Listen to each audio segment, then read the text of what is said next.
What you'll find here isn't magic, it's darker and more ordinary, the applied mechanics of human vulnerability.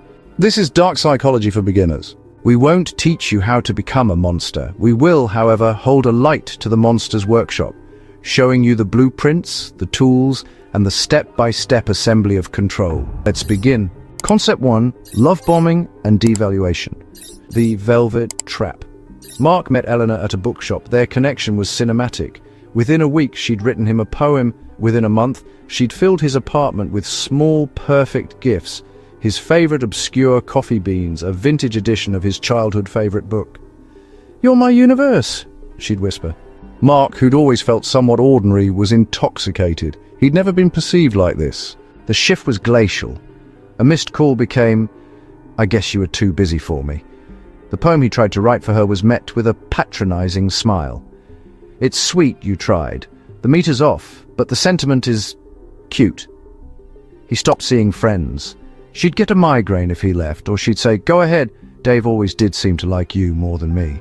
He was forever apologizing, just, trying to recapture the magic of week 1. He started paying for her stress relief shopping sprees. After all, he was the one causing her stress by being distant. The man who felt like a king in month 1 was now a nervous accountant, constantly auditing his own behavior, pouring his savings into the black hole of her approval, desperate for just one more hit of that original, soul-burning love. Concept 2, gaslighting. The technique, systematically causing someone to doubt their own memory, perception, or sanity by denying facts, staging events, and labeling the victim as crazy or forgetful. The historian of us. Leo was a meticulous man, a writer. His partner Sarah was charismatic and charming. The first time it happened, he was sure she'd said they'd meet at the Italian place. She arrived at the Thai restaurant, annoyed. "Leo, sweetie, you wrote it down wrong again." He checked his notebook. The page was blank. He must have forgotten. Then it was bigger things. He confronted her about a large, unfamiliar charge on their shared account. She looked horrified, then concerned. "Leo, we talked about that. For my sister's medical bill, you agreed. You've been so stressed lately." Her certainty was absolute. He found emails he didn't remember writing, appointments in his calendar he didn't recall making. When he cried in frustration, she'd hold him. "I'm worried about you.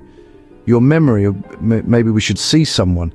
He started recording conversations. When he played one back, proving a lie, she didn't flinch. "That's not what that meant. You're taking it out of context and secretly recording. That's frightening, Leo." The man who once wrote biographies began to doubt every memory he had. His reality was no longer his own. It was a file managed by Sarah, who could edit, redact, and revise at will. His truth was whatever survived her final draft. Concept 3, the foot in the door technique. This technique is all about gaining compliance with a small, reasonable request to dramatically increase the likelihood of compliance with a much larger, unreasonable request later. The neighbor. It began with a lemon. "Hi, I'm Tom. Just moved in. Could I borrow a lemon for my tea?" Clara, of course, said yes. The next day, Tom returned with a pie to say thanks. He stayed for coffee. He was charming. A week later, "Clara, you're so organized. Could I leave a package here for 1 hour?" Then it was, "The handyman is coming to my place while I'm at work. Could you let him in? You have the spare key for emergencies." Each request was a 5% increase, never 100%. Saying no would feel cruel. After all, he brought her a pie, and she had said yes before. The package became 3 packages. Letting in the handyman became supervising the renovation.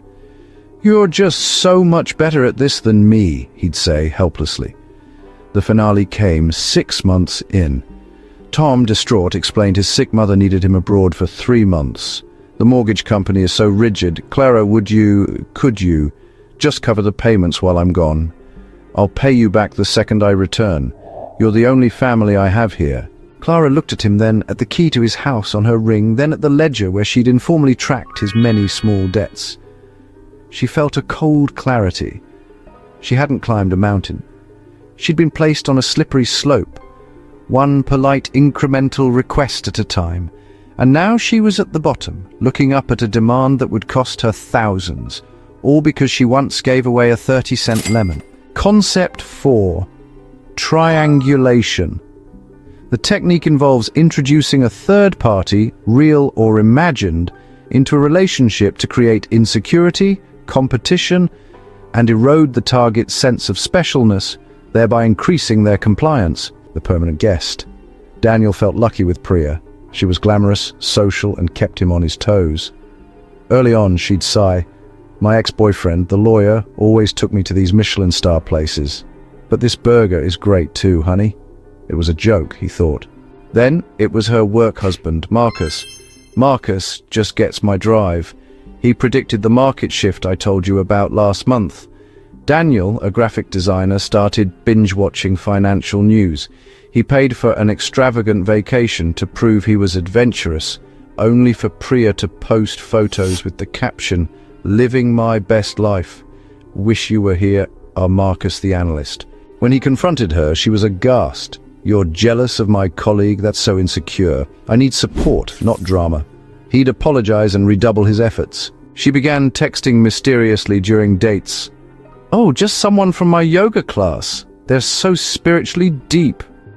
Not your thing, I know. Daniel found himself in a perpetual audition, competing with ghosts and silhouettes Priya conjured. His identity frayed as he tried to become the lawyer, the analyst, the yogi. He was no longer in a relationship. He was in a tournament where Priya was both the prize and the sole judge, and she kept inventing new, better qualified contestants. Concept 5, the Benjamin Franklin effect, sometimes called the reverse favor. The technique involves getting a target to do a favor for you, which psychologically increases their liking and loyalty toward you as their brain rationalizes, "I must like this person because I went out of my way to help them." The investment. Lena disliked her new neighbor, Carl. He was slick, maybe a bit too friendly. When he asked to borrow a power tool, she refused, citing policy. But, undeterred, Carl approached a week later.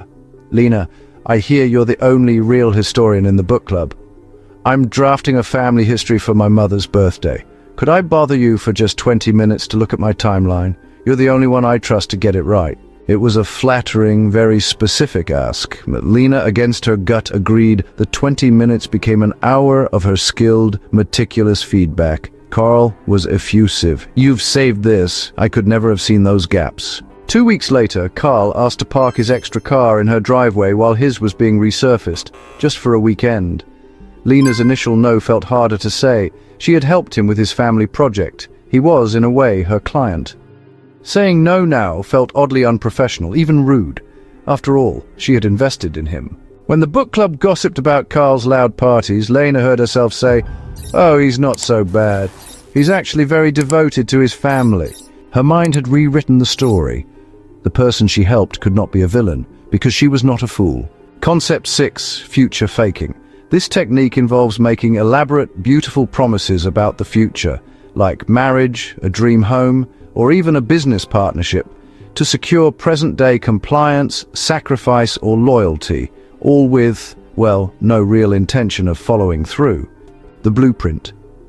When Sophie met Alec, he was a visionary. On their third date, he sketched the Chateau Sophie on a napkin, a vineyard bed and breakfast in France. "With your eye for design and my business sense," he said, "it became their North Star." So first she invested her bonus into his startup to build capital, then she moved into his cramped apartment to save for the property fund. She spent her weekends taking online sommelier courses, while Alec took scouting trips, which, honestly, looked a lot like golf weekends with friends. For 5 years, the blueprint evolved. It was now a boutique hotel in Portugal, then a coastal resort in Costa Rica. Each grander vision required more of her present. She took a higher-paying, soul-crushing job to fund his feasibility studies. She deferred her own dreams, defending Alec to worried friends. He's a big-picture guy. The logistics are complex. The breaking point was a stained coffee cup. She found a crumpled realtor's flyer for a house he was buying, a small condo in a nearby suburb. Not a chateau, not a vineyard. His, alone. When she confronted him, he looked confused, then pitying. "Sophie, that was a dream. We were building a life together here. You took it all. So, literally." The future he sold her had been just a toll booth on the road of her life, collecting all her time, money, and passion. one beautiful, non-refundable promise at a time. Concept 7. Mirroring and the chameleon effect. The technique here is all about subtly imitating a target's speech patterns, body language, opinions, and interests. This creates, an unconscious sense of deep rapport, trust, and that feeling of sameness, which honestly makes them more susceptible to influence. When Jamie joined the writing group, Leo felt an instant connection. Jamie was always agreeably interested. If Leo vented about corporate culture, Jamie would share a nearly identical story from his past. If Leo expressed a political opinion, Jamie would reflect it back with even more eloquent conviction. Leo felt seen, perhaps for the first time. The request seemed natural when it came. Jamie was pitching a literary magazine and needed anchor supporters. Leo, you have the purest literary intuition I know. A founding pledge from you would give this project the credibility it needs. Leo invested $5,000 of his savings. It was only months later, after the magazine collapsed and Jamie vanished, that Leo compared notes with others. The woman who loved marine biology heard Jamie's passionate tales of scuba diving. The socialist activist found a fierce comrade in Jamie. Each had been shown a different, perfect mirror. Jamie hadn't actually stolen Leo's money. Instead, he had stolen Leo's own identity, only to sell it back to him at a premium. It's a pretty twisted move, honestly. Concept 8. Passive-aggressive punishment, also known as the freeze out. The technique here is to respond to what you see as disobedience, or maybe just someone setting a boundary, with a calculated, silent withdrawal. No affection, no attention, no communication. The Ice Age! Maya made a rule. One night a week for her pottery class, her boyfriend Ben smiled tightly. Of course, you're art. That night she came home, buzzing, only to find a glacier had formed in their apartment. Ben was on the couch, eyes on his phone. How was it? She asked. Fine. Did you eat? Yes. Her chatter died against the wall of his monosyllables. He went to bed without a good night. The next morning he was a diplomat, sharing space with a stranger. Polite, impenetrable, cold. There was no argument to have, no accusation to refute, just a void where his warmth used to be. By day 3, Maya was sick with anxiety. She cancelled her next class. Something came up, she told the instructor. That evening, Ben thawed. He made her favorite meal. The relief was so profound it felt like joy. The pattern was set. A visit to her sister, a contentious work call he overheard, any assertion of a separate self. Each triggered a silent personal winter. Maya learned to preemptively prune her life, avoiding any branch that might cast a shadow on Ben. Her world grew smaller and quieter, a perfectly maintained terrarium where she lived alone, waiting for the sun of his attention to choose to shine again. Concept 9, word salad and circular reasoning. The technique here is to overwhelm a target with nonsensical, convoluted, or circular arguments that simply defy logic, exhausting their cognitive resources until, well, they just capitulate to end the mental chaos. The fog. Arguing with David was like boxing a cloud. When Sarah found cryptic charges on their joint account, she approached him calmly. It's for the consulting portal, he said, not looking up. What consulting portal? The one that facilitates the integrated framework we discussed. We never discussed that. Of course we did. At the meta level. Your objection now just proves you're not operating within the integrated framework, which is why you see it as a charge and not an alignment investment. Sarah blinked. David, that makes no sense. A $500 charge needs a reason. Reason is a subjective constraint. You're prioritizing linear finance over systemic growth. The money isn't gone, it's transformed. To ask where it went is to misunderstand the nature of value itself. An hour later, Sarah's head throbbed. Every path led to a dizzying loop. He'd quote misapplied philosophy, invoke their shared vision she couldn't recall, and pity her need for concrete facts. Exhausted, she finally whispered, Fine, just never mind. David smiled, a gentle victor. I'm glad you see the bigger picture. The fog didn't clear. It simply seeped into her, making her doubt her own capacity to think straight. The truth wasn't decided. It was just rendered too elusive and exhausting to ever pin down. Stepping back into the light, Let this be the end of your journey into the shadows. Take this understanding and walk back toward the light. Use it to protect, to empower, and to connect with clarity, with boundaries, and with a profound respect for the sacred autonomy of others. You are no longer a beginner. You are now a sentinel. Close the book. Go live your unfiltered, unmanipulated, brilliantly real life.